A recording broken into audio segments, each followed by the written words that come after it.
Hello and welcome to EURACTIV's Agri-Food podcast. I'm Natasha Foote. I'm Julia Dahm. And I'm Gerardo Fortuna. And here's your weekly update on all things agriculture in the EU from EURACTIV's Agri-Food news team. This week, the Council's decision on livestock emissions, the Mercosur trade agreement, and a queen bee. Yes, as you just heard from Julia, there was a decision that came on Friday, finally, on the... Well, let's not get too excited because it's the decision from the council. So just one part of the decisions. Partial preliminary decision. That is something. Partial preliminary decision, and we're all getting so excited about it, on the Industrial Emissions Directive. So if you're familiar with the podcast, you've been here a few times, then you would have heard me speak about this. It's one of these subjects that requires so much background to then kind of get into what was agreed and why it's interesting. Natasha saying she's tired of explaining it every time. Basically, or saying I'm getting good at it. Well, I mean, I don't know. You have to be the judge of that. I'm not sure. But it's not about you being good. It's about your willingness to do it. Yes. Here we go again. So basically, there's this proposed overhaul of the Industrial Emissions Directive, which was unveiled by the Commission back in April of 2022. And this is aiming to reduce harmful emissions coming from industrial installations. And where we're talking about the agri side of this is that actually the scope of this is being expanded to include some of the largest livestock farms in the EU. Now, big bone of contention between farming stakeholders, between green groups, etc., is basically at what point you define a farm as industrial, as basically coming under this directive. And so there's been a lot of back and forth on this. And now finally the council, who had a lot of different disagreements about this, have finally come up with a number, with a joint general approach. And of course, it's not just about livestock, but that's the bit that we're interested in, considering we're here on the Agri-Food podcast. And so, yes, they had this position, which was agreed back on, it was Thursday last week, wasn't it? We were all Thursday. In the council. The Environmental Council. Yeah, and so they finally agreed on this threshold number for livestock farming, which was it was over twice actually what the Commission had proposed in its original proposal. So there's a big gap here between the Council and the Commission. Remains to be seen how this will be kind of hashed out in the interinstitutional negotiations. It's a bit always like this, a tip for who wants to follow EU affairs. When it comes to mandate ahead of a negotiation, of an institutional negotiation to amend the text of the Commission, the Council is always trying to water down the ambition. The Parliament usually more ambitious, is very ambitious. It's a bit of the roles of these two lawmakers.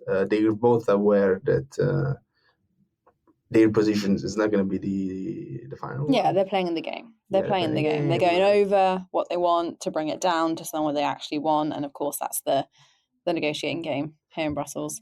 But I mean, if you want the details about exactly what they've proposed and what is in this decision, you can find that on an article that I've put together on EURACTIV. But I think what was interesting was seeing the reaction from agri stakeholders about this.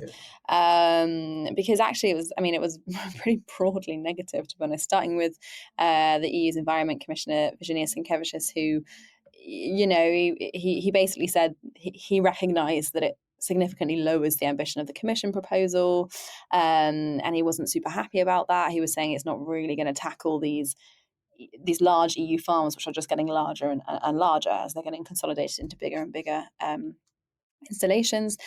Green groups weren't happy. They say that this gave a free pass to industrial factory farms, and the farmers weren't happy either. So actually nobody was happy, really, from the agri side of things. Well, they say that's what makes a good compromise. That is what they say, isn't it? That everyone's unhappy. That certainly is the case here. EU Farmers Association. I barely remember one farming file in which everyone was actually happy. Anyone was happy. Yeah. Yeah, I'm trying to think. I'm having a pause to genuinely have a think. But I'd say more often than not that there's maybe one stakeholder that's happy and one that's not. But even when one stakeholder is happy, it's not really happy. It's fine, but we could have done No, they could welcome it. But that's also the game. You're kind of not allowed to say you're happy. You always have to be we welcome it, but it could have been more ambitious or whatever. It's true. I mean, EU Farmers Association, Copa Cogeca, went so far as to say maybe this should be renamed to the IDD. Do you know what this stands for? Yeah, because I read Because you read the article. Very good, very good. The Industrial Disaster Directive is what they said. Maybe this should be renamed. I think green groups all should be fine with that as well. I think they think it's a kind of disaster. So anyway, yeah, not the best reception you've ever had, but still, council's got an agreement, got their position. And as I said, this will now be taken forward for lots more fun discussions to be had, and we will be following those very closely. And for sure, the Industrial Emission Directive won't be on the menu of today's Agrifish Council because... What a segue. Yeah, I know. Well, it's not your first time, is it? I know. Wow. I'm a professional podcaster. And today there's going to be this Agrifish Council. I'd say that the fisheries part is a bit more relevant this time. Definitely dominates, even though it's not December, so it's not quota night.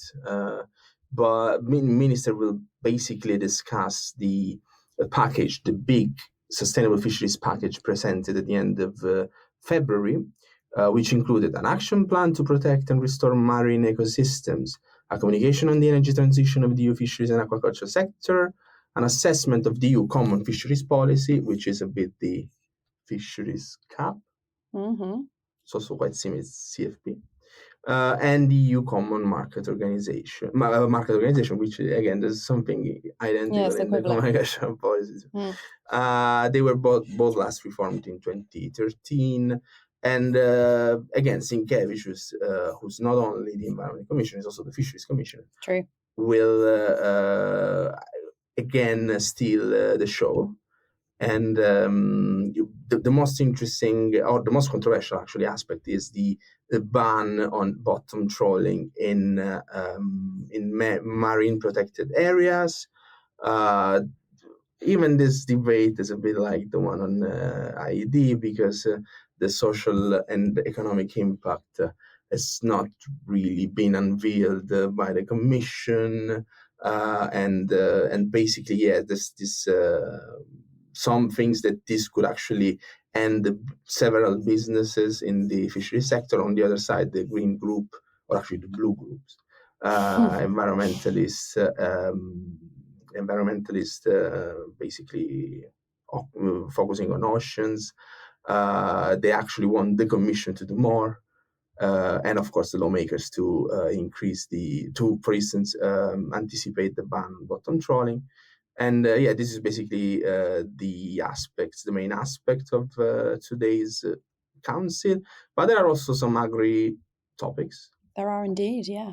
I mean, one that's a recurring topic that we've had for the last year and a bit, is about the market situation in light of Russia's invasion of Ukraine. There will be a discussion about that, and hints that there'll maybe be a discussion a bit about how they can also help neighbouring countries, which has been, again, a topic of discussion in many recent meetings of EU agricultural ministers. Yeah, but guys, we have to convince listeners to listen to this podcast. If you say that, everything's the same time everywhere. We need to sell it better. No, I'm joking, of course, absolutely. And there's also... You mean sell the Agrifish better? Yeah. I know that our listeners are loyal to the Agrifish Council and to the Agri topic, and they know that it's interesting. We don't have to convince them. Yeah, and the thing is, they already know that it's been a topic because they've listened to all of our podcasts previously. That's why we are too good. That's why I'm skipping over it. We can go straight to the interesting stuff, which is a discussion on Julia. A very contentious potential trade agreement with the Mercosur countries. So this debate about a free trade deal with the 4 Mercosur countries in South America has kind of come back on the table ever since there was a change of government in Brazil, which is, I think, the biggest of the Mercosur ones.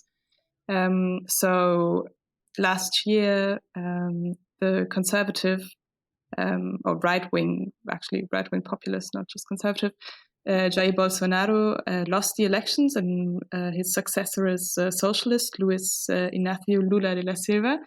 Apologies for my pronunciation. You sound very well, I think. Trying to sound Portuguese. Yeah, so ever since then, EU countries have been a bit more open again to collaborating with Brazil and the other Mercosur countries and to potentially strike a free trade deal. But it's still very, very contentious, and it's been put on the agenda of today's Agrifish Council by Austria, actually, which is one of the countries that are standing against the deal. So Austria submitted a note to the other ministers, which criticizes the deal.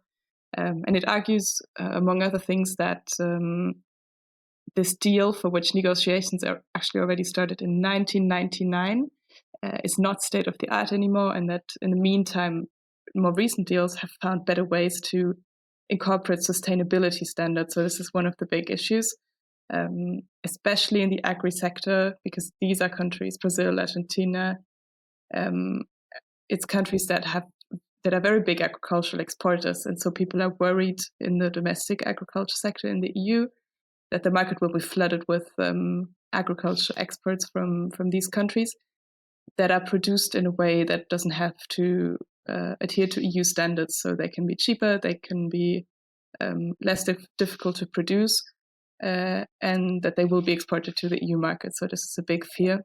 Another country that's opposing the deal is France. President Emmanuel Macron has called to include so-called mirror clauses in the deal, which would mean that EU standards are also applied to imports. So it would be a very big, a very incisive step towards the Mercosur countries, basically telling them you have to produce according to the same rules that we also produce to. But of course, it's meant to make sure that there's a level playing field between domestic and South American producers. But despite all this opposition, Germany is actually a big champion for the deal. And last week actually now, two ministers from Germany, so Economy and Climate Minister Robert Habeck and Agriculture Minister Cem Özdemir, went on a 6-day trip to South America, to Brazil and Colombia.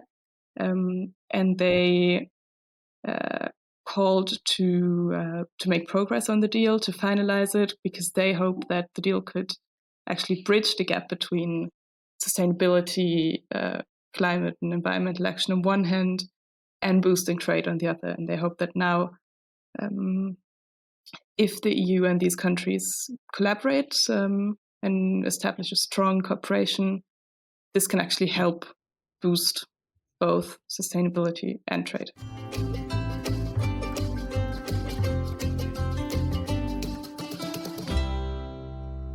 And there's one last point that I think will be another nice segue into the next section of our podcast. Lots of nice segues. So many segues, oh my goodness.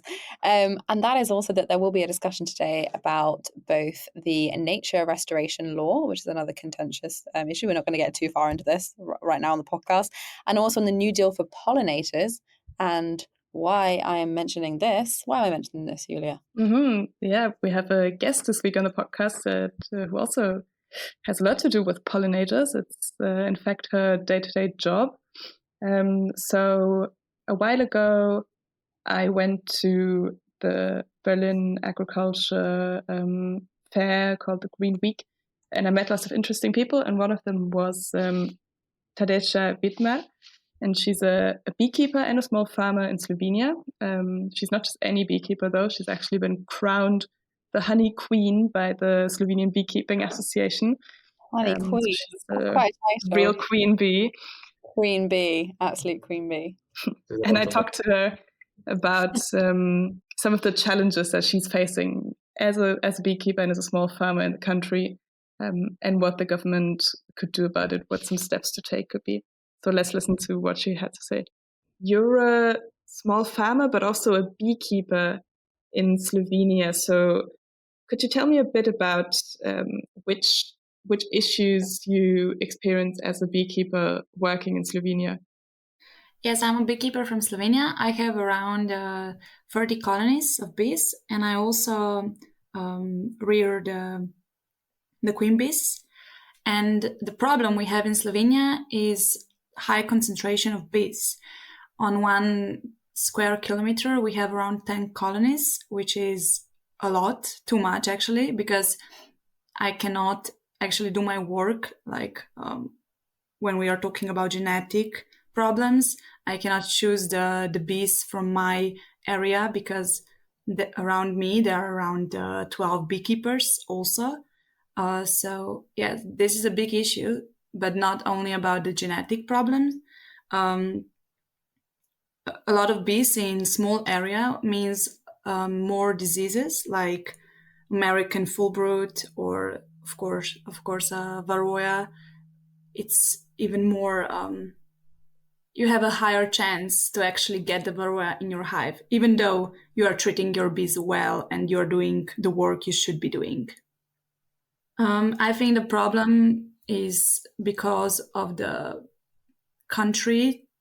Like the country wants to promote the beekeeping lifestyle, and especially with Slovenian people, when we get to certain age, like around 50, we say when we get old, we will be beekeepers. And therefore, there are lots of hobby beekeepers who don't know actually how to work with bees in the right way, so they don't have enough knowledge about diseases. They can actually make with like one hive, one colony. So I think the country should be working more on the like financial support with bigger beekeepers and try to avoid or maybe not promote the beekeeping lifestyle as a hobby, but as an important branch of farming, actually. Mm. And is there anything you'd also like to see in terms of action from the EU side? In our area, we have a smaller group of people, of beekeepers, of course, and we have around, like the minis, 50 colonies per person. But what we are doing with Varroa treatment, we are actually learning that we have to treat the Varroa at the same time. This is really important. So we have a Varroa treatment in the same week, or we are trying to treat the Varroa in the same day. So that is the action we are planning, and we are doing like the second year right now. And also, I have to say that we have a new project, also the second year, when we, as a small organization, we have around 40 people in that organization. We actually connect to farmers and ask them if they are or if they want to grow the plants and the seeds which are good for the bees. Because of many bees in our area, there are also little food for them. Therefore, we do not have honey as much as we could be having it. We are actually supporting the farmers so they can grow the weeds which are good for the bees. They actually give them food, and we financially support them with the cost of buying those plants, flowers, and also the clover. The clover is the most important here in our area. Farmers and beekeepers working together, that's nice to hear. Let's talk about one more topic, also related to kind of the interaction between farming and beekeeping. The EU Commission proposed to cut pesticide use in half in the EU by 2030 in its recent proposal for new pesticides regulation. As a beekeeper, is that something you support, cutting down on pesticides this way? Could it help better protect your bees? Here I'm like for and against, because as a farmer, I know that if you want to have enough food for your animals, you have to actually take care of the wheat and corn. I can give you an example. Beekeepers in Slovenia, they must tell the farmer which has a crop or something around them, or ask them if they will be using pesticides or other chemicals. They should use them early in the morning, like at 5 o'clock, when there is no wind, or in the evening. So there are not a lot of dying bees around them. So I actually support the system with the normal use of pesticides.